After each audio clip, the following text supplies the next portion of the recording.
Okay, hi. I have just had an epiphany moment.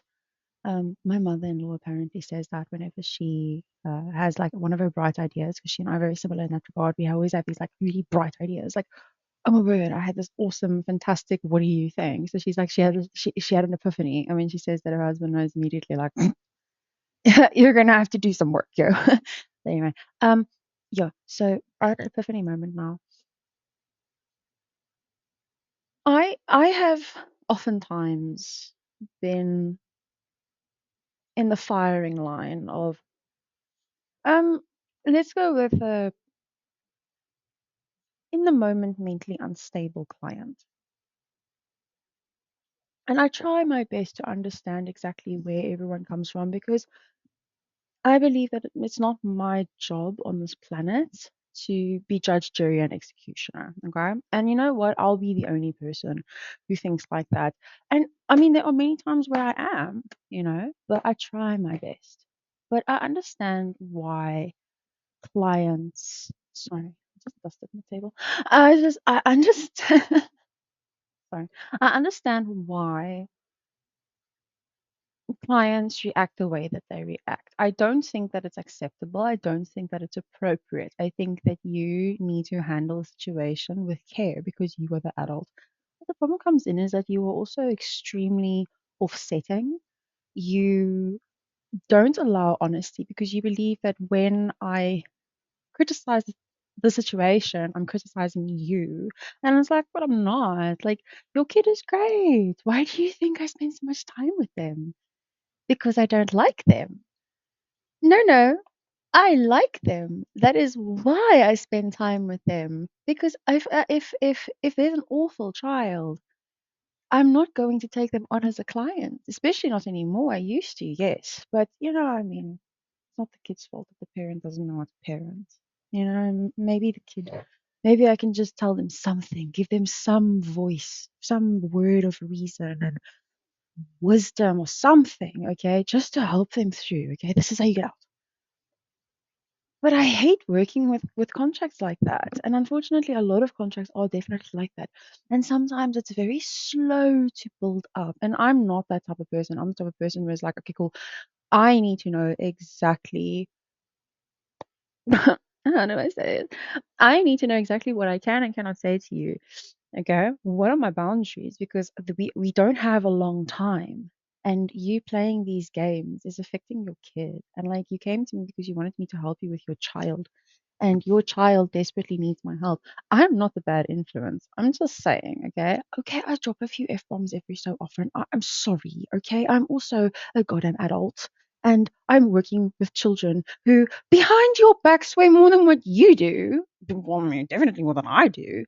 Okay, you must hear the language that sometimes comes out of these kids. And that's why I speak like I speak because I'm resonating with that generation because that is how we speak. Anybody under the age of 39 years old knows this. We swear because that is how we express ourselves. Okay, it's strange, but the F word is not a crude or disgusting or rude or inappropriate word. It doesn't even mean what you think it means. Fun fact, did you know that FUCK, listen to this, okay? It actually comes from fornication under the consent of the king. And what that actually meant was, now, if I am incorrect, please anyone correct me because I don't like being wrong. But I've done my research and this is what I found.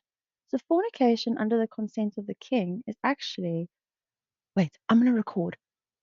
Give me a second.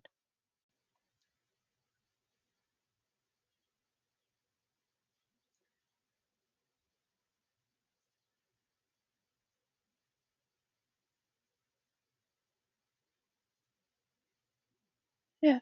Okay. So let's see. The phrase fornication under consent of the king, FUCK, is a popular but false etymology of the word fuck.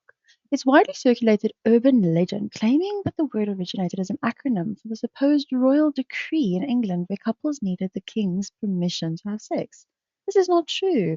The word's origins trace back to Old Germanic and Middle Dutch languages related to the idea of striking or penetration, and the word's usage evolved over time. Okay, so that's the AI overview.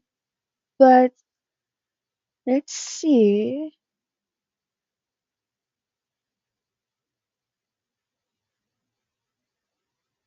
Oh, so there's actually different ones, eh? So like, yeah, HuffPost.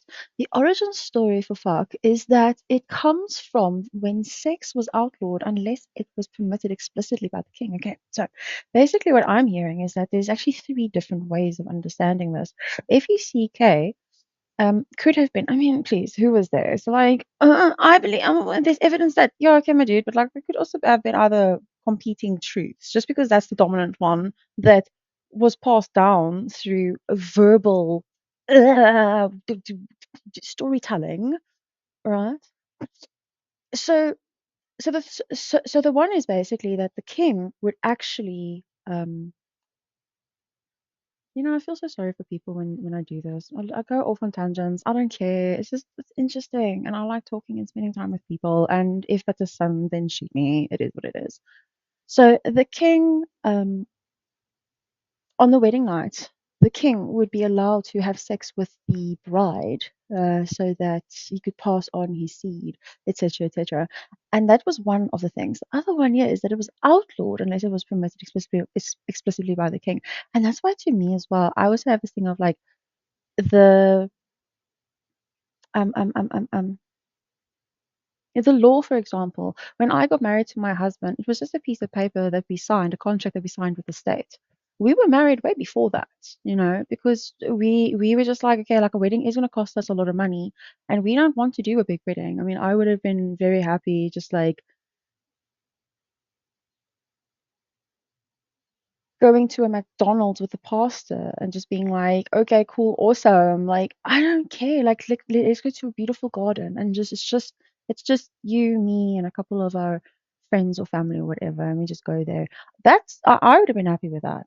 But, expectations, whatever. But when it comes to um marriage, I don't see why the government gets to decide if I'm married or not. If I say I'm married to you and you say you are married to me and we are committed, then in my mind that is also marriage. Just because the government hasn't okayed it does not mean that it's not happening. Okay, but anyway. And then the other one is that it was actually because of an old Germanic or Middle Dutch. Going to language sciences is very interesting. Oh my goodness. Okay, but anyway, where were we? Okay, but I have to get going. So let's talk. Now, I understand why people think that being attacked and being, like I understand that clients perceive that it's attacking, but it's not. It's a thing of I only have a year or 2 or 6 months or 3 years or a month with you. I only have the session with you. I need to be as honest as what I possibly can. Okay. I can see straight through all of your masks. I can see straight through, and it's a blessing and a curse. I don't enjoy it. It's not something that I wish that I could do. I would give this up. Chances are I would miss it because I'd rather know than not know. But I see through everything, okay? I can tell you exactly which problem is, but unfortunately, a lot of the time the problem is you. Um, and how do I tell you? Hi, you're stuffing up your kid year, and year. Please don't. And then we just move on with our lives, and you work at it, and you ask me questions, and I help you, and I guide you, and whatever advice I give you, you just, it doesn't matter how upset you get, you sit there and you fucking take it. I mean, I wish I would have clients like that. Can I just be honest with you? I am not here to hurt you. What's it? Gandalf in The Lord of the Rings, The Fellowship of the Ring, he says to Bilbo Baggins, no, Frodo Baggins, no, sorry, Bilbo Baggins. He says, Bilbo Baggins, do not take me for some conjurer of cheap tricks. I'm not trying to rob you. I'm trying to help you. And that is my motto, okay? I'm not trying to rob you. I'm not trying to take your money. I'm not trying to, if I could work for free and I knew that someone my housing was sorted, my water, electricity was sorted, and I could just go and spend a little bit of money every now and then on myself, like some clothes and my medical. And I'd like to wear makeup and stuff, but I'm not a person. I want to help people. It's just I also need to make money because I need to also survive, and I also have hopes and dreams, and I also have things that I want to do with my life, and I want to help you. I really do, but I also have things that are going to make me happy. So you look after me, I look after you, that type of thing. It's a commitment. It's a thing of like I will commit to your family, and that's the problem is if most of the time that's what the teachers are, the counselors, the psychologists, the doctors. Okay, we are genuinely just really nice people who have to make a living, and you know what? Other people who do the same job as me, they earn this much. Why can't I? You see what I mean? It's that, and it's like you deserve to be happy. You deserve to have a child who loves you because they do love you. It's just you're making it hard for them to love you, and I just wish that you would see that. Yeah, some harsh truths, but I'm not fighting with you. Okay, you mean a lot to these kids. A lot. And when you are unreasonably harsh, unreasonably strict, just unreasonable in general, where it's like you're not seeing them for who they are, it breaks their hearts. Like, why can't you just accept the kid that you have instead of the kid that you wish you had? McGonagall, she said that to Neville Longbottom about his grandmother. I think it was I think it was the Half-Blood Prince, but I'm not going to. I'm not 100% sure. Okay, because it's the audio. It's in the audiobooks.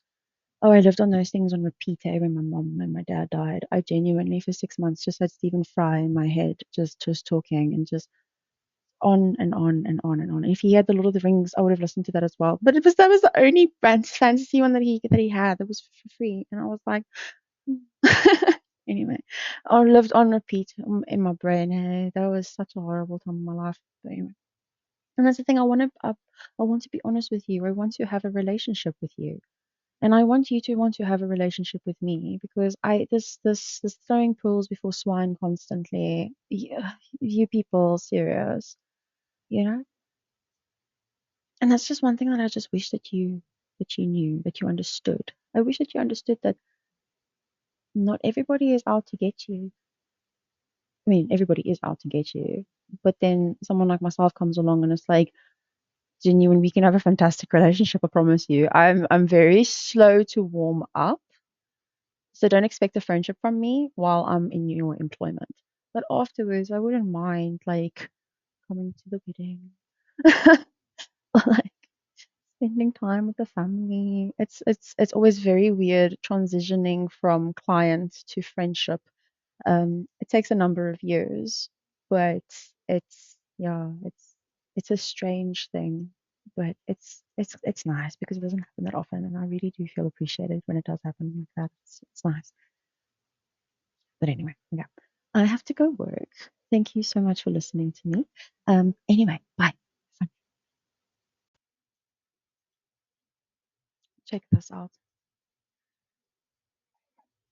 I'm sitting in one of my clients' offices, and then there's like a break room next to it. It's like a counseling room or whatever. And then there's a whole nice, eh? Okay, I have to go. Bye.